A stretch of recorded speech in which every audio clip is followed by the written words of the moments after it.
Ek is vandag saam met Magic Bites. Ons het kompetisie aan saam met die Kudus. En hier is ook 'n elite wat plaasvind. Ek gaan vir julle so deur die loop van die dag heerlike goed maak. Ons is besig om op te start, soos die enginekie sê. En 7 uur begin dinge te gebeur hierso. Wish me luck. Right, so hier is ons by die visvang kompetisie saam met die Kudus. Ek is hier verteenwoordig so 'n bietjie vir Magic Bites. Kyk hoeveel mense het opgedaag, julle. Is dit nie oulik nie? Daar's 'n klomp mense wat opgedaag het. Hier's 'n elite kompetisie, soos ek genoem het. En ek is hier saam met die Kudus. Ons vang 'n bietjie lekker vis hier by Klipdrift.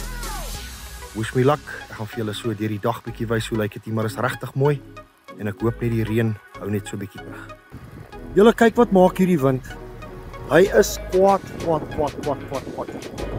Daar kom ons so teen die kante af, onder toe. So hierdie blerrie wind maak jou mal. Wat sal ons doen? Ons moet vis vang.